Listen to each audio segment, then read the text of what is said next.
पिछले 3-4 दिन से पूरी टीम के साथ पंजाब आया हो और पंजाब में हमारे जो राजस्थानी भाई बहन हैं उनका भरपूर प्यार आशीर्वाद मुझे मिल रहा है और विशेष रूप से रेलवे के जो कर्मचारियों का प्यार मुझे मिला है उसके लिए आप सभी रेलवे कर्मचारियों को, रेलवे के भाइयों को बहुत बहुत धन्यवाद, बहुत बहुत आभार। मैं जब विप्लवी के बच्चों के लिए भी अनशन पे बैठा था तब भी रेलवे के भाइयों का बहुत बड़ा सहयोग मुझे मिला था और आपके यहाँ से भी मेरी मदद की गई थी, इसके लिए भी मैं आपका एहसान मानता हूँ और आशा और उम्मीद करता हूँ कि मुझे आपका ये आशीर्वाद, आपका ये प्यार हमेशा मिलता रहेगा और ये भरोसा दिलाता हूँ कि मैं कभी कोई ऐसा काम नहीं करूंगा जिससे आपको लज्जित होना पड़ा, नीचे देखना पड़े। पर आज आपको बता मैंने संगठन बनाया है क्योंकि राजनीतिक और सामाजिक जीवन में काम करने के लिए मैंने महसूस किया कि पिछले 20-25 साल से मैं अकेला ही भाग रहा था, दौड़ रहा था, कुछ साथी मेरे साथ चल रहे थे और अब हमें महसूस हुआ कि बहुत बड़ी संख्या में राजस्थान के हर क्षेत्र से लोग हमसे जुड़ना चाहते हैं, हमारे साथ काम करना चाहते हैं और जन समस्याओं को दूर करने के लिए आज जिस तरह का वातावरण है, चारों तरफ भ्रष्टाचार है,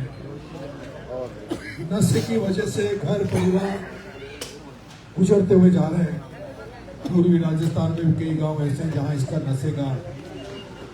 बहुत ज्यादा प्रचार प्रसार फैल रहा है और इसका नुकसान हो रहा है। किसानों के लिए, नौजवानों के लिए, कमजोर गरीब लोगों के लिए जो हमने एक सेवा का पथ पकड़ा है उस पर मुझे लगा कि हमें एक संगठन बनाना चाहिए जिसमें ज्यादा से ज्यादा ऐसे लोग जो जनहित के कामों में आगे आना चाहते हैं, भागीदारी निभाना चाहते हैं, उन सबको हम जोड़कर और लोगों की ज्यादा से ज्यादा सेवा करें। ऐसे में आज मैंने क्रांतिकारी साथी शहीद भगत सिंह जी के नाम पर एक भगत सिंह सेना का मैंने गठन किया है। मैं बहुत दिनों से सोच रहा था कि मैं कोई संगठन बनाऊं और उस संगठन को लेकर मैं गांव-गांव तक पहुंचूं, ज्यादा से ज्यादा लोगों को जोड़ूं। कई नाम विचार में आए। मैं जब देखता हूं, कई संगठनों को देखता हूं तो अभी तक संगठन कोई जाति के नाम पे बने, कोई धर्म के नाम पे बने या कोई पार्टियों तक सीमित है। पर मेरे इस संगठन का नाम जो भगत सिंह सेना के नाम से, शहीद भगत सिंह के नाम पे रखा है क्योंकि मैं ये मानता हूं कि आज अगर इस देश में अगर सबसे ज्यादा कोई यूथ, अगर युवा साथी जो सही सोच के साथ किसी को फॉलो करते हैं तो मुझे लगता है कि भगत सिंह से बड़ा कोई चेहरा हमारे पास नहीं है जिसको लोग बहुत बड़ी संख्या में फॉलो करते हो। ऐसे में हमने भगत सिंह का नाम से संगठन बनाया है ताकि हम युवाओं को ज्यादा से ज्यादा जोड़ें। भगत सिंह को पंजाब में बहुत घर घर में, यहाँ तो पंजाब में तो हर पंजाबी के जहन में कहीं न कहीं भगत सिंह बसता है और जिस अमृतसर की धरती पर हम अभी हैं, ये वही जलियांवाला बाग की धरती है। ये पूरा एरिया क्रांतिकारियों का, आजादी की जो लड़ाई मुख्य रूप से लड़ी गई वो इसी एरिया में सबसे ज्यादा लड़ी गई। सबसे ज्यादा देश की आजादी के लिए जो कुर्बानियां दी गई वो इसी क्षेत्र से दी गई है। हमने अभी पंजाब में 2-3 दिन से देख रहा था, आप लोग भी देखते होंगे। पंजाब को देखकर आप जब अपने इलाके में जाते होंगे तो आपको लगता होगा कि पंजाब की व्यवस्था किस तरह से और राजस्थान कितना पीछे है। क्योंकि पिछले 4 दिन से मुझे कहीं एक भी रोड पर कोई गाय हमें नजर नहीं आई। हमें एक भी खेत पे कहीं तारबंदी नजर नहीं आई। अपने वहां आप गए होंगे, अपने एरिया में जाते होंगे तो बिना तारबंदी का खेत नहीं मिलेगा। या तो तारबंदी मिलेगी या पत्थरों की दीवारें मिलेगी। और गलती से अगर एक पहाड़ में अगर सरसों बो रखी है और गलती से किसी किसान ने अगर सरसों की जगह अगर ज्यादा कमाई के चक्कर में गेहूं बो दिया और एक दिन अगर किसान उसकी रखवाली करने नहीं गया, 1 घंटा भी चूक गया, तो वो 1 घंटे के बाद उसको गेहूं की फसल खेत में मिलेगी। तो आपने यहाँ सेटअप देखा होगा, पूरे 3-4 दिन हमें हो गए कहीं भी गाय सड़क पर नजर नहीं आई, कई खेत में तारबंदी नजर नहीं आई, क्योंकि यहाँ बड़ी अच्छी व्यवस्था है। और हमने देखा खेतों में, दिन में हमने देखा है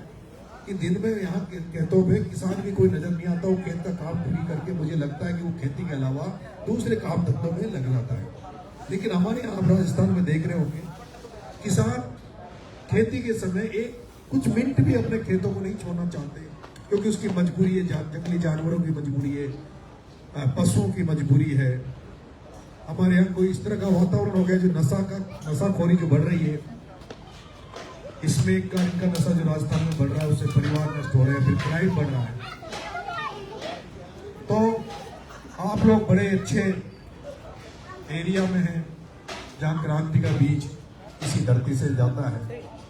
और मुझे लगता है कि आप जब भी यहाँ से जाए तब भी आप राजस्थान में भी यहाँ के बारे में बताएं, किस तरह से यहाँ गौशालाएं बनाई गई है। और गौशाला भी मैंने संगरूर में गौशाला देखी है, बड़ी व्यवस्थित गौशाला है, उनकी सारी व्यवस्थाएं। हम चाहते हैं भगत सिंह सेना के माध्यम से ऐसे सारे सामाजिक काम हम राजस्थान में करें, और उसमें बड़ी मदद की जरूरत आपकी पड़ेगी। और थोड़ा थोड़ा अंशदान भी अगर आपको लगता है कि हम अच्छे काम कर रहे हैं, नहीं काम कर रहे हैं, उसमें राजस्थान के लोग जो भी हमारी मदद करेंगे, उससे हमारी इच्छा है कि किसानों को और गौ माता को बचाने के लिए गौशालाएं खोले। जहां पिछड़े हुए एरिया हैं, आपने यहाँ इतने सारे कर्मचारी अधिकारी आप देखते होंगे, हाड़ोती से कोई गिनती का कर्मचारी नजर आता होगा। उसका कारण क्या है, क्यों नहीं है? उसके पीछे ये है कि हमारा जो क्षेत्र जहां मैं अभी चुनाव लड़ा, वो बहुत पिछड़ा हुआ एरिया है, और शिक्षा का बिल्कुल भयंकर अभाव है, गरीबी है। लोग अपने बच्चों को 10वीं 12वीं तक पढ़ा देते हैं, पर उनकी हिम्मत नहीं है BA MA पढ़ाने, कॉलेज लेवल पे कोटा पर भेजने का। हमारी इच्छा है, मेरी इच्छा है, उन एरिया में जहाँ गरीब लोग अपने बच्चों को नहीं पढ़ा पाते, तो उनके लिए निःशुल्क कोचिंग सेंटर खोले। क्योंकि आपने नोटिस किया होगा कि कस्बों में हर जगह अपने वहाँ भी कई ऐसी धर्मशालाएं मिलेगी, कई ऐसी कॉलेजों की, स्कूलों की बिल्डिंगें मिलेगी जो शाम के टाइम पे फ्री रहती है। लेकिन हम प्रयास करें थोड़ा सा भी, तो ये भगत सिंह सेना में बना रहा हूँ, जिसका जब तहसील लेवल पे हर जगह गठन हो जाएगा, तो उन लोगों को हम प्रेरित करेंगे, मोटिवेट करेंगे कि आप अपने लेवल पे छोटी छोटी कोचिंगें खोलें। पंजाब में मैंने देखा कि हर गाँव में यहाँ भगत सिंह के नाम पर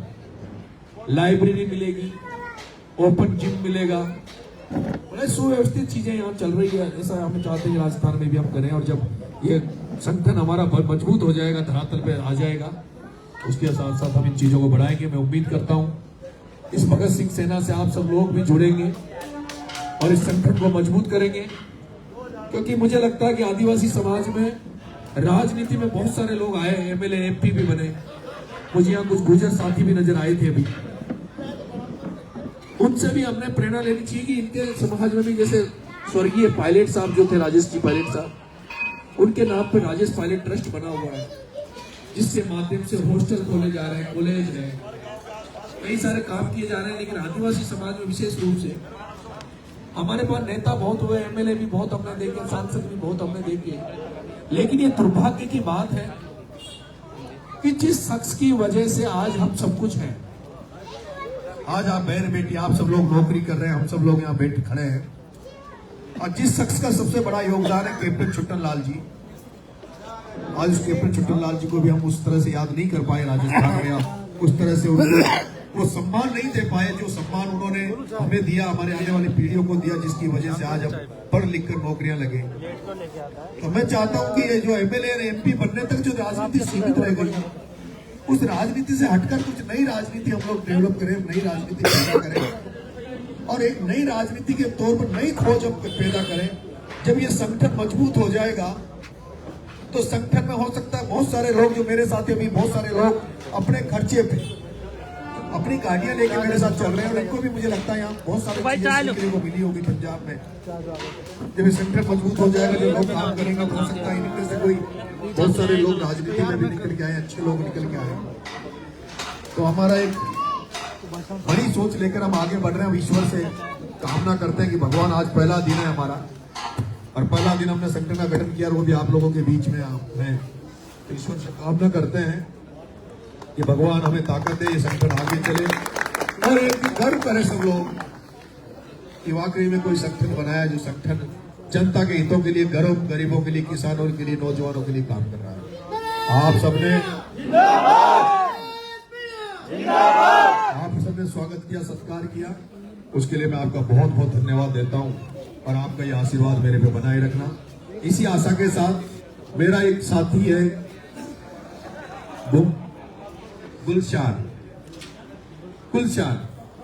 गुलशान हमारे कोटा का